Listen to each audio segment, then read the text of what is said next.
The following program is rated TV MA-LSV. It contains strong language, sexual situations, and violence. It is intended only for mature audiences.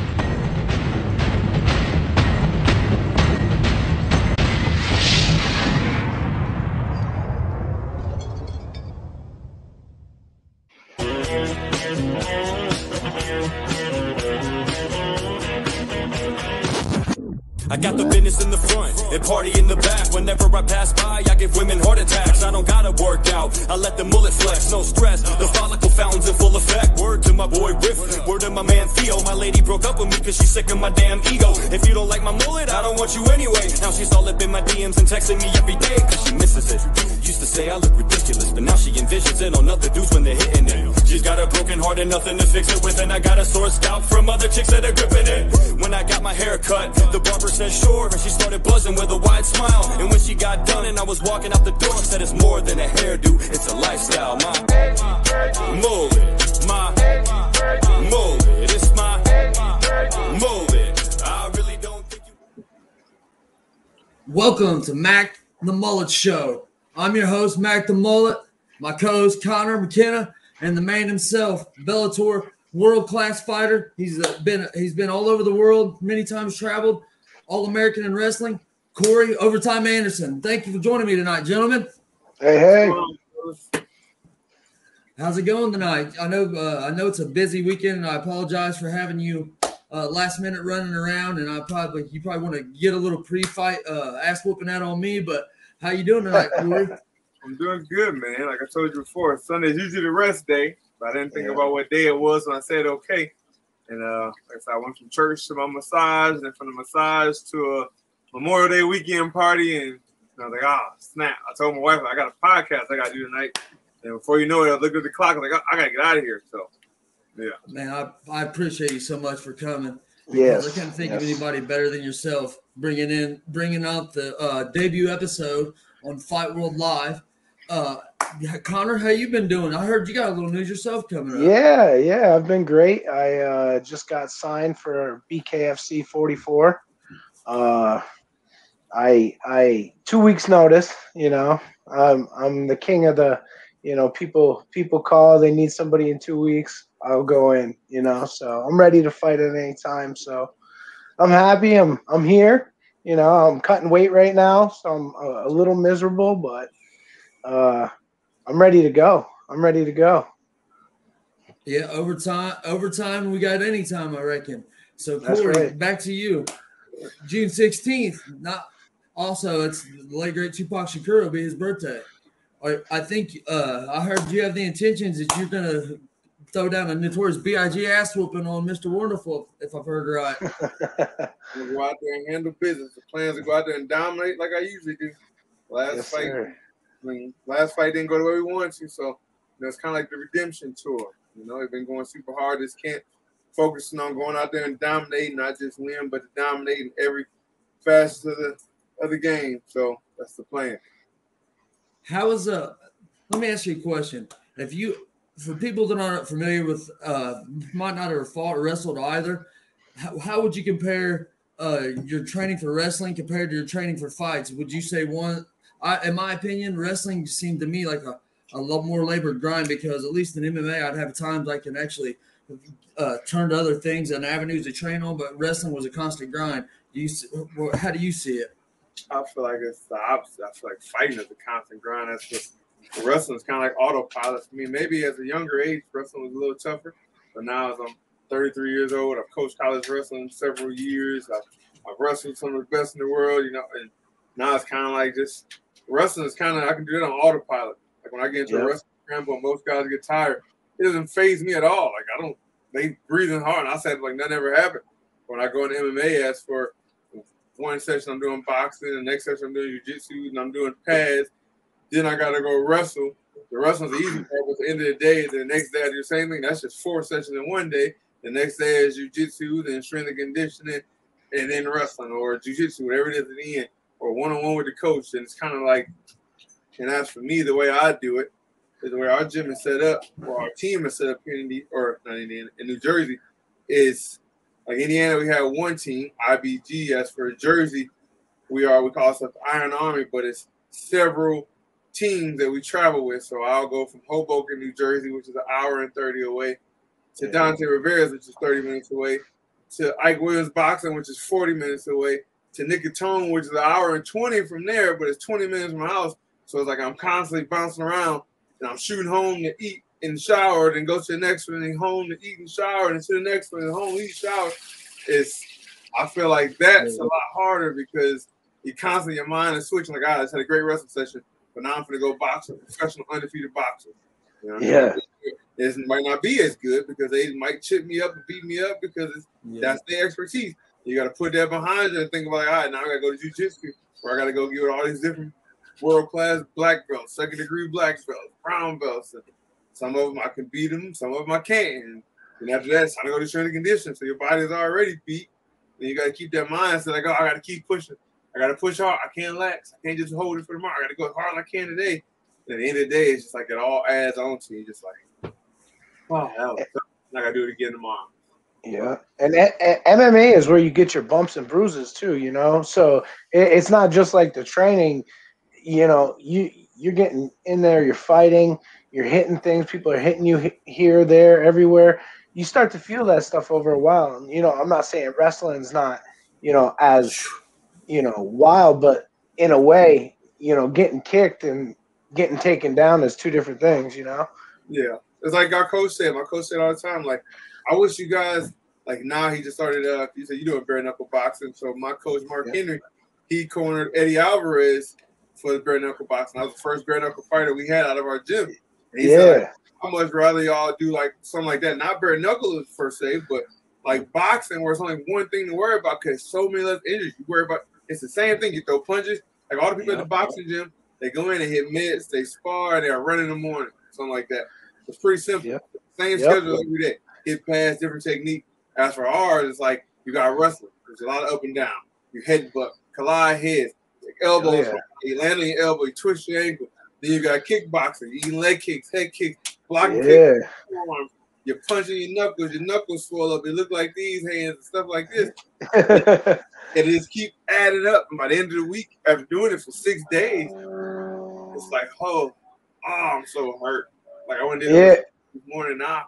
I gotta do an ice bath when I get off here, an Epsom salt bath, a normal tech, and I'll feel better.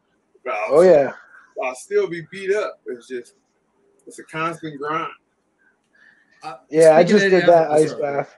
Oh no, I just did the ice bath before we got on here to wake me up a little bit. You know, two sessions a day trying to cut weight is just, you know, getting to me. So I definitely understand that.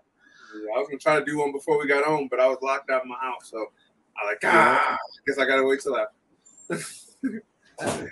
You spoke about coaching wrestling, and I know in the past you've spoken about how the mental aspect, or how you would go into fights and you sometimes would focus on, for instance, Jimmy Manuel's power, and you said getting things into your mind and almost bringing them into existence, good or bad. Have you learned, like, as you've coached things, that has coaching taught you things? Because I've noticed that I've learned a lot from coaching guys. I learn as I coach. Is there anything that's really helped you since you started coaching with your mental side?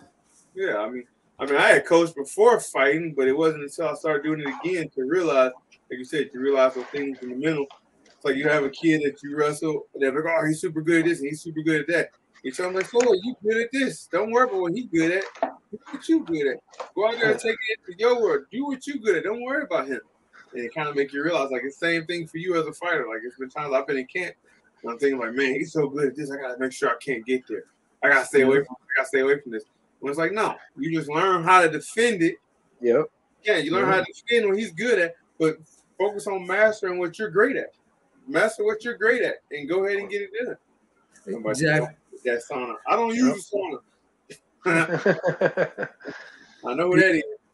And I agree with you because if you worry about what too much they're going to do, then you start taking away from your game, and you're so hypersensitive about it, you end up in the situation itself as opposed to development. Every moment you spend in your time worry about them is a moment you can't evolve yourself. I understand that. Yeah. I got if you couldn't for the rest of your life hunt, coach wrestling or wrestle or fight again, what would you do? I wouldn't fight again. I'll wrap up fighting right now.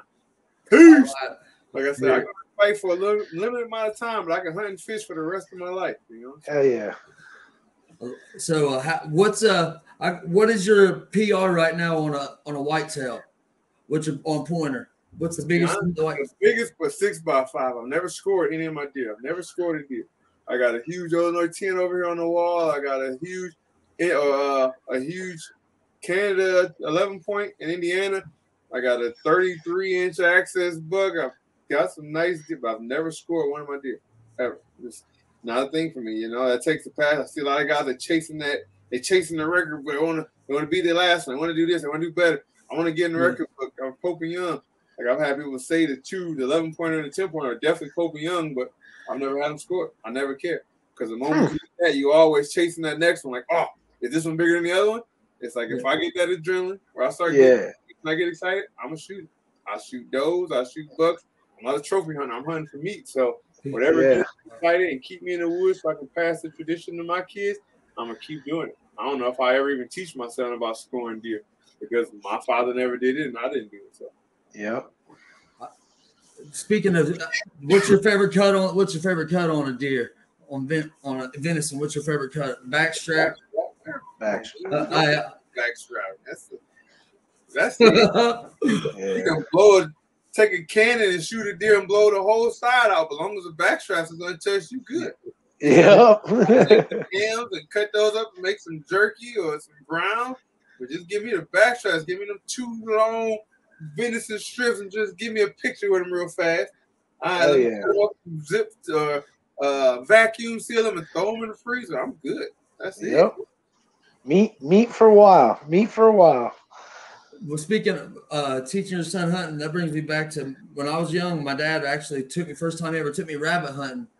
I hadn't even got out of the car, and he shot his gun, and I scared the living daylights out of me. And I thought he was messing with me. He says, "Go get that rabbit over there, boy." And me and my cousin was with me. We thought he was messing around. I said, "You're bullshitting." He says, "Go over and get it." I walked over there. The damn head was blown off of it. And I said, "Dad, you blew its head off." He says, "Yeah, I'm not trying to waste the meat, boy." True story. Hey, or you get them 6 shots, the 6-shot 12 gauge or 20 gauge bullets that spread, where the BBs just hit the side of them, and it don't penetrate the meat. It's like right in the skin. But they put them in shock and you just go up and wring their neck. You grab them by the head, just it's over. Damn. All the meat is So the first time I ever went hunting, I was never a hunter. My father was from New York City. So we grew up here in Vermont. It's very sticks, very woods-like, a lot of hunters, a lot of rednecks, all that type of stuff. And my father-in-law brought me hunting, left me out in the woods, and I got lost for like, I would say 4 hours. After the 4th hour, I get to a road and I see this red car, which is his, creeping along, and he's got this look on his face like, I think I just killed that kid. You know, like I just lost the city boy in the woods, you know? So he finally sees me, big ass grin on his face. I was like, dude, you dick, you bring me out here, leave me in the woods, you know, try to kill me because I'm banging your daughter, you know? That's one way to get rid of him. Yeah. That's true. They would have thought your summer sausage tastes a little funny, though. If you would have never made it back, that'd have been worse Conrad. He was trying to test you out to see if you was man enough to date his wife or his daughter, to wife his daughter. Can he make it out? Can he survive this? If he can't survive, good riddance. It's better off he's gone. But if he That's right. That was a test. Give him my approval. Hell yeah. You was trying to kill summer sausage. Don't mean you should have been trying to give winter wiener. I know you. You're right. So whenever you grew up in Illinois, I've been to Illinois. You went to school and we said Rockton. Is that high school? Yeah. Well, you rocked any? Well, I've told me and you were discussing they have the Stockton slap. I've coined the Rockton nap after you put Bader to sleep. That's what I thought of. He took the Rockton nap. I think. Hold on, my alarm's going off. Never mind, that was Bader's. He just woke up. But anyways, how do you see this? I don't want you to give any game plans, but how do you see your skill set lining up with Phil Davis's? I feel my skill set with everybody in the world. I've said it before, and I just feel like I'm the best fighter in the world at 205. You know, I got to go out there and show it. You know what I mean? So it's guys in the gym. You know, you have those days where you come in, you feeling sluggish, and they have like a good round with you. You know, so they think they can beat you, whatever. And I have to, you know, you got to come back on a better day and send that message that you can't. And I feel like that's kind of like it was my last fight. I went out there in one fight against Nemkov and kind of, you know, went out there and did what I was supposed to do. The next fight I lost, and now I feel like everybody kind of looking like, oh, or maybe that first fight was kind of like a fluke, blah, blah, blah. So now it's just like, I don't really care. Like I said before, you can't worry about what he's good at. I'm focused on what I'm great at. And just be even better when it's time to go out there. And I go out there and show it why it is that I'm so good at what I do. You know, I don't look at, oh, I'm better here, I'm better there, I can beat him here, I can beat him there. Yeah. I should be able to beat you everywhere because I'm the best. You know what I mean? You got guys, John Jones, the white belt, a blue belt, whatever, submitting these black belts. It didn't matter how long he did jiu-jitsu. He believed he was that much better than everybody. So no matter where you took the fight, he was going to take it there with you and beat you at it. And, you know, now I'm kind of like at that point, too. Michael Jordan. Oh, hell yeah. Oh, this guy is super good here. I can't go to the post with him. I can't go out to the point with him. I can't drive to the lane with him. I'm going to show you. Like, I'm MJ. You're going to remember my name. All right, you said that. Remember that. Keep that same energy. And that's where I am now. You know, I can't worry about what these guys are good at and what they do. All right, we train to defend whatever they're good at, but at the same time, we focus on countering or making sure they can't get it off. Because the best defense is a great offense. So if I can put it on them before he do his, I don't have to worry about defending. I noticed that what you've done a lot better than a lot of wrestlers that transition to MMA, because as you're familiar, a lot of times us wrestlers were taught to lead with our whatever hand we right with, which a lot of people are right leg lead dominant. Well, in boxing terms, that's a southpaw stance. I noticed that whenever you made your jump to MMA, that you done a well camouflaging the entries on your takedowns, not really telegraphing anything either. And as you were saying earlier about how you got to be better. John Jones is beating black belts as a blue belt. Same thing with George St. Pierre. Like straight wrestling and MMA wrestling is two different things. And I think I've always said that you have some of the best MMA wrestling / wrestling in the game, especially at the light heavyweight division. Do you feel like there's anybody right now on the planet that can stop Corey Anderson taking him down in a cage? If I touch you, like I said, last fight, I made the mistake. I'm not even going to say it was an off day. Yeah. You know, I felt great. I just didn't do what we train. Like we talk about every day. Like make sure this right. You do what we work. We drill. Do it like we working. The last fight, I just was so confident that I could take him down again. That I kind of cut out some steps to get to the takedown. You know, I was just like, I'm just get this guy down easy, and it wasn't easy. I planned on it being, and I kind of forgot to go back to the actual technique which we worked on, which is this time we like drilling in my head to where I get it right every time. It ain't to drill it till you get it. Don't drill it till you do it right. Drill it till you can't do it wrong. That's where we had right. Over and over and over and over and over. And so when we get to the fight, it's gonna be second nature. And I've always said, if I touch your legs, I said in college, if I touch your legs, you're going down. You can have me stretched all the way out. If my hands are still like this, it's never over. Like you think you got the corner before you know it, and you coming in like this, and I'm fanning up, and you're in the air because I've always had the goal to have the strongest back in MMA. I've always been thinking wrestling, saying the strongest back in wrestling. But if I grab you, once I grab your leg, my hands is like, you can stretch me out all you want. But I got a farmer grip, so you're not going to break my grip. The moment you stop, it's coming back. Here it comes. Now you're in the air. And I just got to make sure I go out there and do what I do. But, I mean, you can look in the UFC records at 205 for takedown. I think the closest to me is Rashad Evans. He's been out of the game for a while, and I got him beat by like 12 takedowns for the record, something like that. Hell yeah! So and you didn't. you didn't lay and pray either. When you got on top, you was going for the finish. Them elbows are nasty. Yes, sir. That's Yes, I think sir. a lot of wrestlers underutilize use the elbows, and that's one reason I love Pride. But it was set up to go against grapplers because it was a ring, so they could stop the fight whenever you went by the ropes. There was no elbows. Taking elbows from a wrestler is like a jab from a boxer, in my honest opinion. How brings me to my next question. How much better does it feel to be in the Bellator than your prior situation? I know you liked your time at the UFC per se, but how much different does it feel to be able to have sponsors again? Does it feel like you have something like you can breathe again? I mean, the sponsors are great.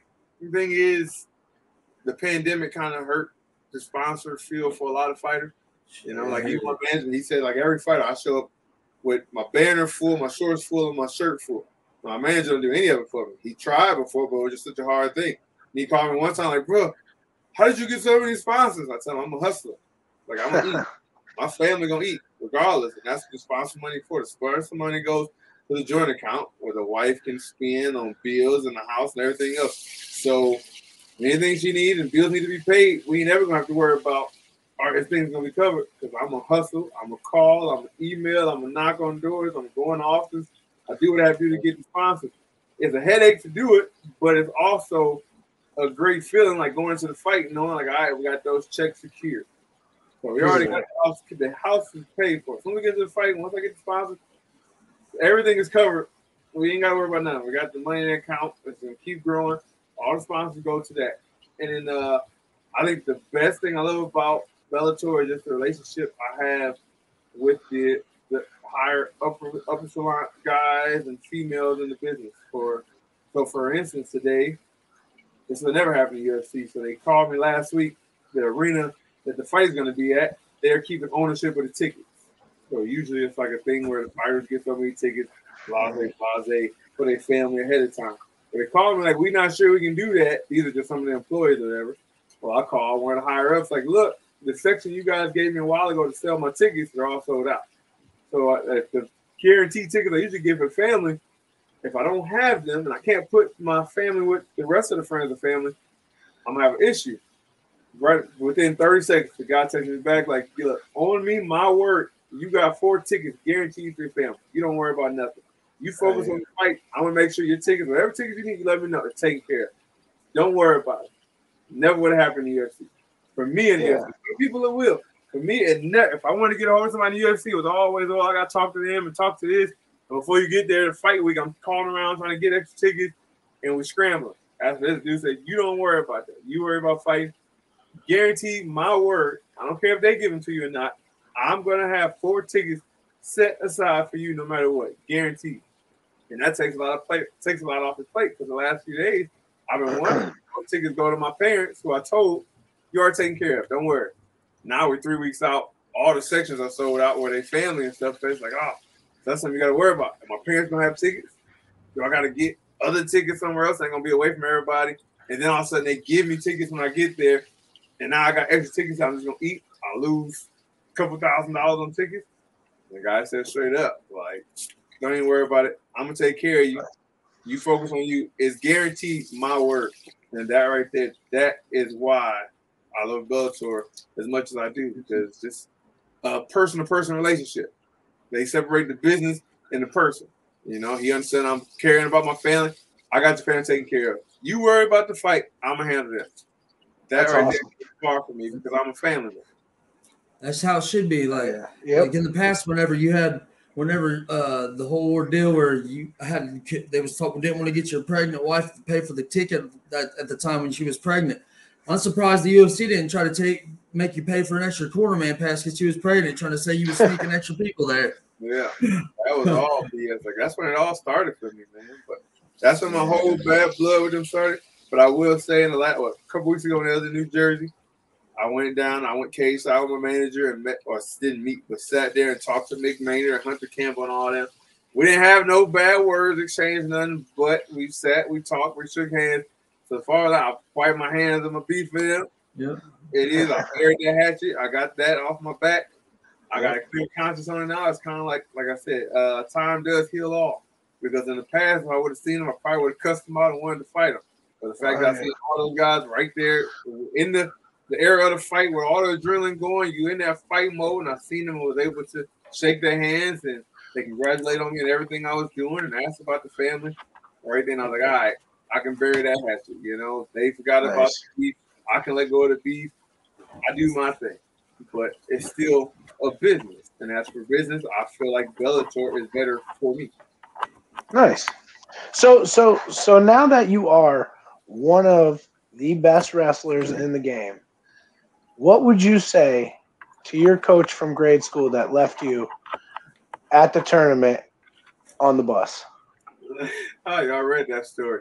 It's funny. Oh, yeah. I talk to that guy still. I still talk to that coach. Oh, really? Yeah, I went to the state tournament to recruit. I actually recruited his son to come to our school to Marion. But, you know, that happened when I was, freshman or sophomore? And over the years, as I got better, he was always around. Like, he was still my coach in college or high school as I got better. And I would come back, and we still worked out. So he actually called me when we got back in touch within the last, 6 years. His wife messaged me on Facebook and told me he wanted to get a hold of me. And he sent me a long message just saying, I've been following your career since high school or since college. And I just want to say I'm super proud of the man you have become from what you were to what you are now.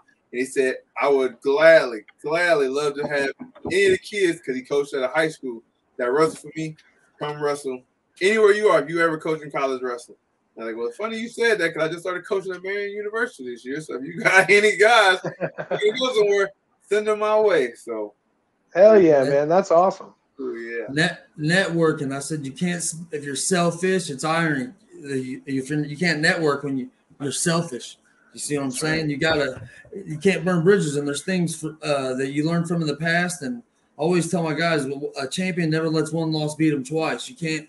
You gotta live and let die, because that's the hardest thing. Getting over shortcomings, never getting too high on the high, too low on the lows. So I got one question, Connor. If you can, bare knuckle.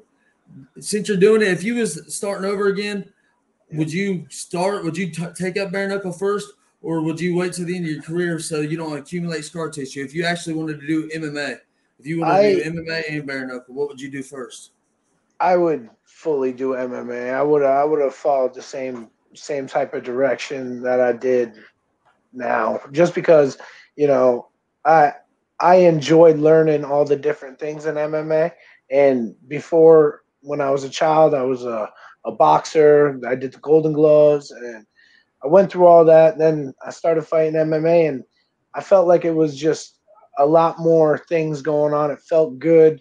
I liked learning the new things. It was always interesting to me. It always had something new, you know. So it was great to learn at first. And I would do it the same way over again, I believe, especially because of the scar tissuing and all that shit. When you fight in bare knuckle, you know, you get ripped open.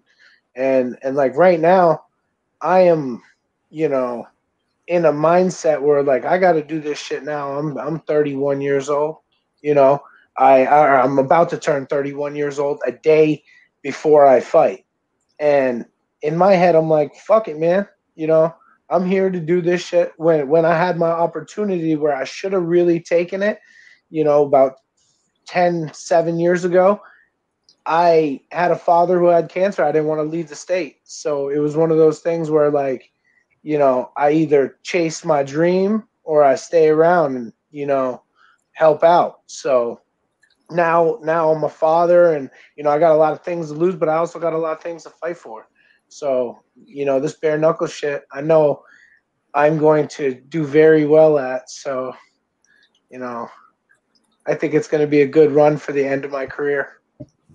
Heck yeah. Corey, Eddie Alvarez is your teammate. And have you talked to him or spoken to him since he fought? And did he give you an insight on what it felt like to be in there? I think I talked to him a couple of days before. I'm not sure.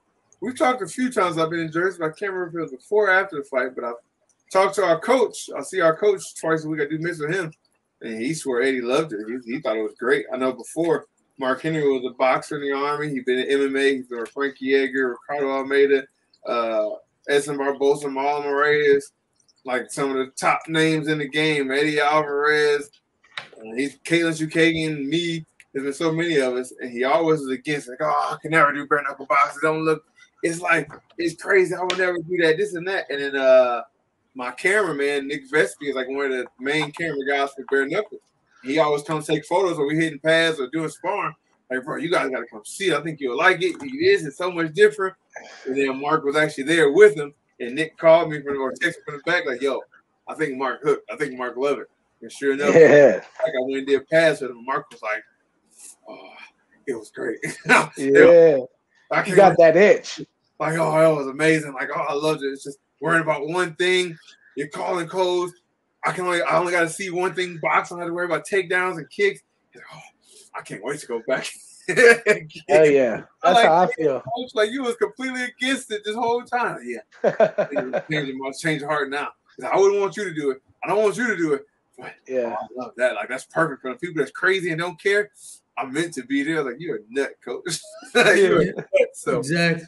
But he loved it.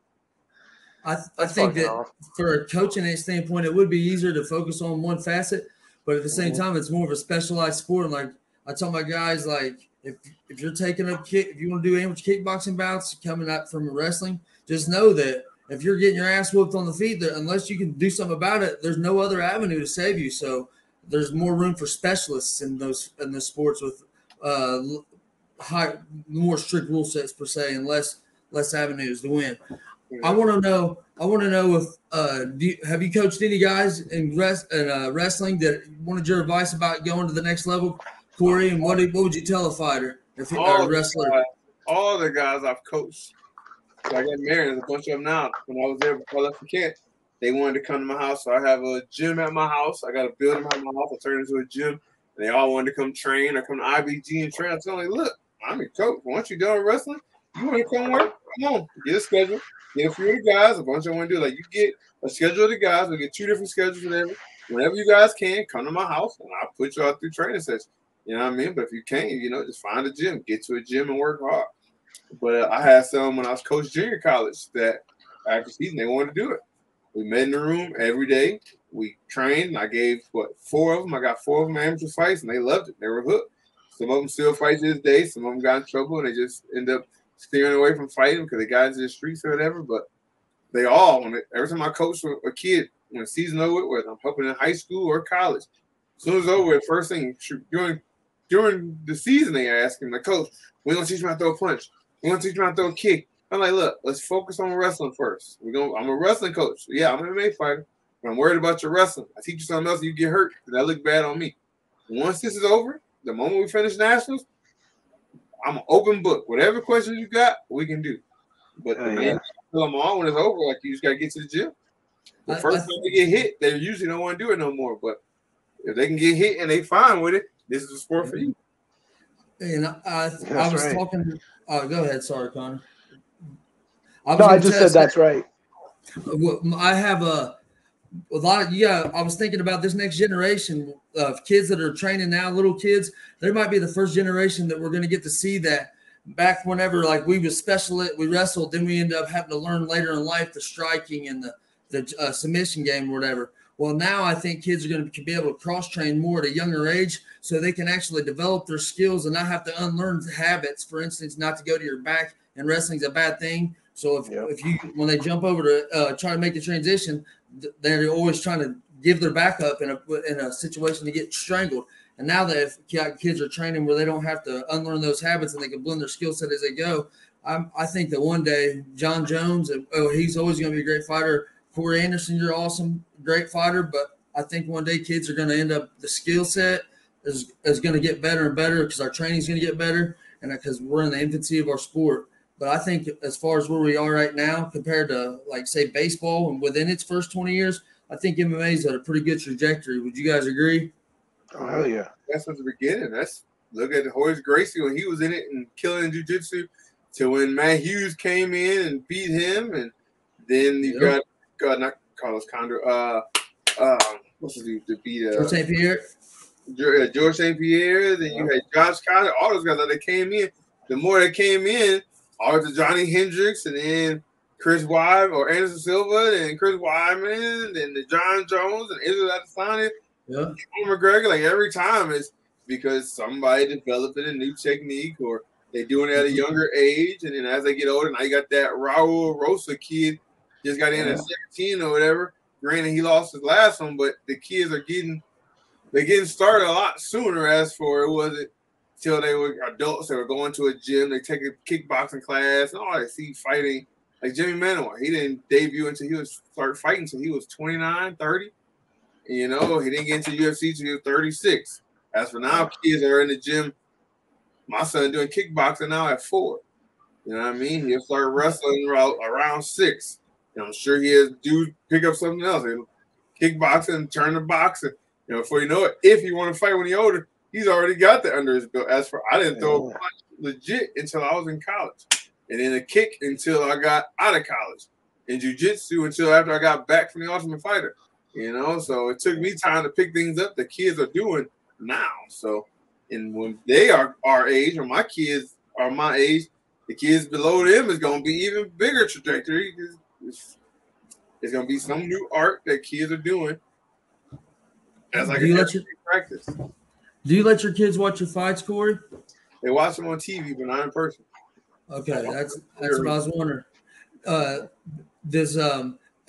If you was going to give your son advice, if he said he wanted to be a fighter one day, what would you want him? Obviously, I don't think anybody would want their son to take damage or be a fighter. Do you teach him so he's equipped and because he wants to do it, or as he found a passion in it, and does he want to wrestle, like you said, when he's 6? So ask that again. What you mean? I said, if your son wanted to be a fighter when he gets older, what advice would you give him now? And what would you tell your son whenever he's old enough? If he asks you, he tells you he wants to be a fighter, would you try to steer him away from it, or would you help him develop skills and do it? Sorry, I'm a mouthful. Sound like you seen like my son see it all. He's in the garage gym with me. He see daddy up at 6 or 7 o'clock. Where you going that day? I gotta go to work. And at 9 o'clock, where you going that day? I gotta go to work. Like I'm in and out of the house all day. I tell him, hey, you see what it takes. Like if you want it, go do it. You can't say you want it and don't put your all in it. It's like you ready for the long early mornings and late nights. You're ready for sleepless nights, bumps and bruises. If you want it, work hard. That's the biggest advice I tell anybody. If you want it, work hard. That's I mean, as for marketing aspect, when you get going, I'll probably tell him you got to find a way to market yourself better. You know, I wouldn't tell him to start talking trash on that, but find a way to find you a gimmick or a niche or something that you say that's just going to trend. So that'll be your marketing. But other than that, if you want it, you're going to work hard. All of it's going to take hard work. Your act is going to be your hard work. Well, not, I ain't going to say an act. Whatever it is going to be your niche. It's going to take work. You got to work on it. Your skills, you got to work on it. If you're going to decide to talk trash, which I'm going to tell them not to, but if you do it, you got to be able to bag it up. You can't be talking trash. You're going to get beat up. You know, if you want to dress silly, dress like a clown, you can't look stupid and go out there and get beat up. You got to go out. You got to be winning. It's like whatever you're going to do, it's going to take work. That's it. I mean, he can ask me for advice, like training wise, but my biggest thing is I don't want to be one of those dads that's going to be trying to be in his corner, telling him he got to do this, teaching him this. Yeah. Like I go watch him do kickboxing now at the gym and the kid that instructed, I know him, he's one of our amateur fighters. And like when he's not listening, I'm trying my hardest not to say that. I don't want to be one of those parents that's overstepping my boundaries and trying to do the coach's job. Like you're not in my hands right now. So I'm gonna try to do the same thing. I'll try to let him go somewhere else and train under somebody else. You know what I mean? Unless I have like a big gym at that point on my own, I still don't want to be the only person he's working with. I want him working with all the other coaches. That way we can separate that father-coach situation when we get home. Because that's a hard thing. Like I worked for my father growing up. And when we got home, it was hard to separate employee and father. So I don't want to mess that relationship up. Heck yeah. So have you taken him hunting yet? Has he been hunting with you, or is he too young yet? Still? I took him out this year. He wanted to go. I want to go hunt, Dad. I want to shoot a deer, Daddy. So I took him out, but we didn't see nothing. He sat quiet for probably like 2 minutes, and then after that, everyone's like, "Dad, there's a deer. Dad, there's a deer." That's when yeah, oh yeah. Dad, look, some moving deer. Like son, I heard something. Yeah, I heard something. Dad, you hear that? Dad, what's over there? Like we ain't gonna see them, but I had a smile on my face the whole time because he truly just enjoyed being in the blind with his daddy. And That's awesome. I think this year we got an opportunity to kill something. Like I said, I bought the property in Indiana, and I'm gonna put like a big enclosed blind.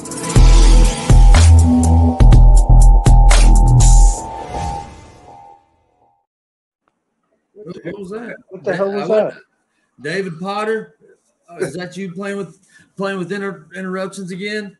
Playing with the commercials?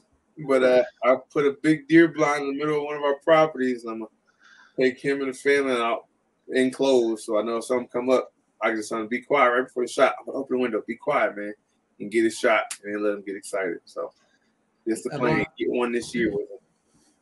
That's that type of hunting I want to do. Enclosed, in a window. Open that bitch. Boom. It takes time to get there.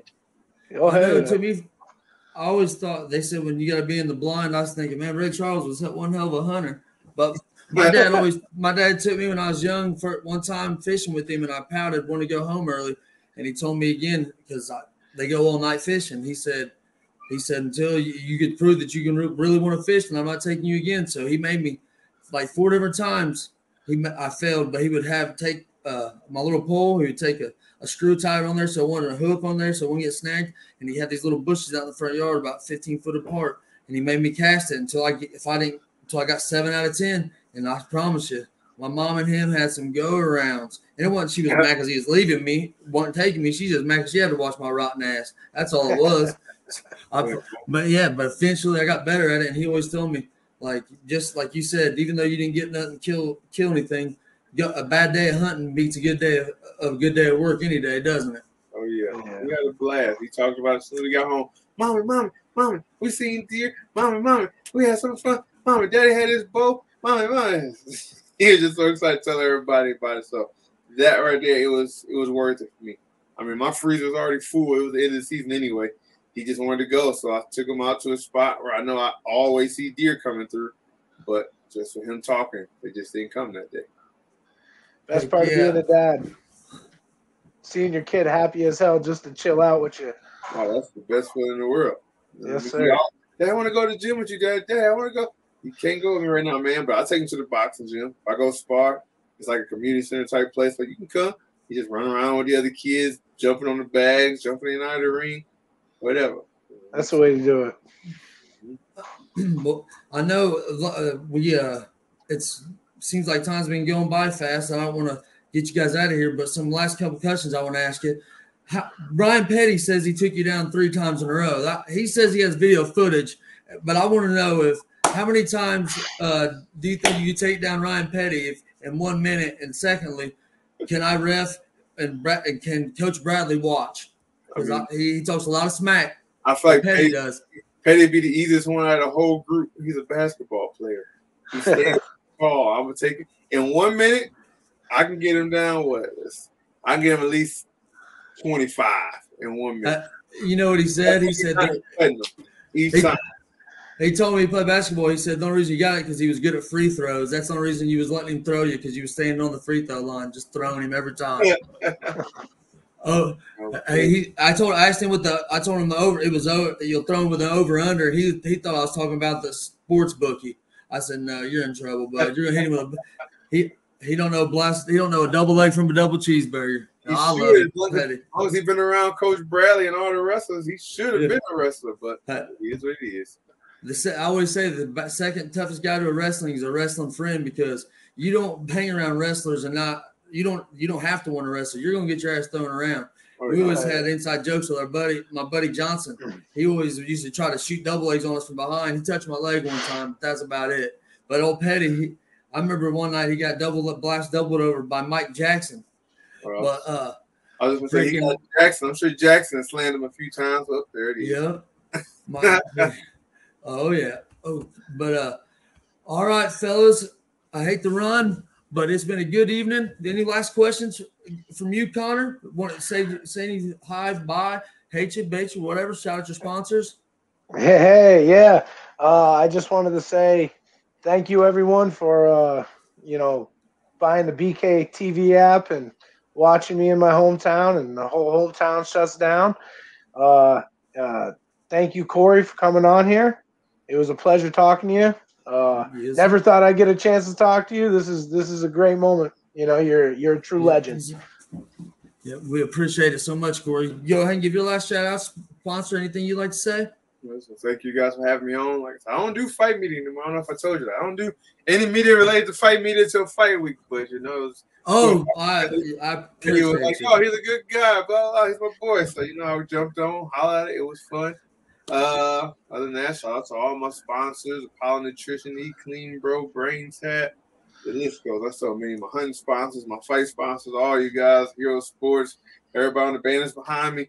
I appreciate the love, support, the fans, the haters, the supporters, the family, all of it. It all goes deep and wide. It means a lot to me. So whether you're putting fuel on the fire or give a motivation and the reason why, I thank you all for each and every comment, statement, message you ever sent or hate you ever made against me. So, yeah, it was fun. Thank you guys for having me on. And appreciate you, brother. And it's been a blast. And I really honestly appreciate you taking your time to do this because obviously you're a busy man. And Petty, I'm sorry for getting your butt whooped after getting me this damn interview, but I thank you. And I'll be looking forward to, I'll be watching some for Marion Giants. I know Marion's a stuffed team and the freaking Marion Knights, excuse me, and Sam Osho and the rest of you boys out there up at Marion College. Good job. And, we'll see you. This has been Mac the Mullet. This is Corey Mckenna.